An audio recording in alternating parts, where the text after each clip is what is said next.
এতটাই আমার যন্ত্রণা, আমি এটা নিয়ে করি তো কাজ। আর আর বসতে পারি না ঠিক মতো, দেখবা কতবার আমি এদিক ওদিক করে বসি, পা মেলে থাকতে পারি না, পা ভাঁজ করতে তো পারিই না। এইভাবে আমি চলছি, বুঝেছো। তার মধ্যে একটা ফোন গেছে খারাপ হয়ে, মানে কি বলবো আর, দুঃখের কথা কাকে বলবো আর বলো, দুঃখটা নিজের কাছেই রাখতে হবে। এই যে ও বললো 3 দিন ধরে ও লাইভে যায় না, কিন্তু আমার যে কন্ডিশনটা, আমি কেন যাব না? আমি যদি সময় পাই আমি নিশ্চয়ই যাব, আমি কেন যাব না? আমার কি কারোর সাথে কোনো শত্রুতা আছে? সবাই আমার এখানে মিত্র, তো বলো, সবাই বন্ধু আমার, আমি কেন যাব না? সময়ের অভাব, তারপর নিজের শরীরটা ঠিক নেই। আর যদি নিজের শরীর না ঠিক থাকে না, কিচ্ছু ভাল লাগে না, জানো। আমার কোথাও বেড়াতে ইচ্ছা করে না, যদি একদিন ছুটিও করি মনে কোথাও বেড়াতে ইচ্ছা করে না।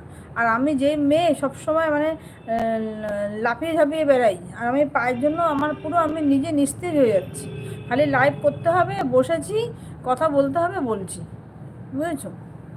আমার খুব কন্ডিশন খুব খারাপ, কিন্তু তবুও আমি মানুষকে বুঝতে দিই না, আমি এইভাবেই চলছি। আচ্ছা, বাপনদা এসেছে। হাই হাই বাপনদা, কেমন আছো? তুমি ভাই হবে না দাদা হবে বুঝতে পারছি না, তাও একটা সম্মান দিয়ে তো কথা বলতে হয়, তার জন্য বললাম, ঠিক আছে। কেমন আছো বলো, আমার লাইভে এসেছে, তোমাকে অনেক ভালোবাসা। জিমি দিয়ে আছে, জিমি দিয়ে আছে, জিমি দিয়ে আছে, জিমি দিয়ে আছে, প্রিয় রান্নাঘর আছে, পলি দিদি আছে, জিমি দিয়ে আছে। বাপনদা বলতে শুভ বিকেল, তোমাকেও শুভ বিকেল।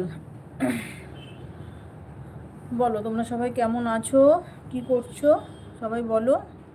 আমার পা নিয়ে আমি খুব মানে চিন্তিত আছি, জানি না এটা মানে কি হচ্ছে, মানে ঠিক হয়ে যাবে তো আদৌ, না কি কন্ডিশন কি হচ্ছে, আমি তো বুঝতে পারছি না, অনেকটাই বুঝতে পারছি না গো, এটা কি কি হচ্ছে বা কোথায় কি যাচ্ছে।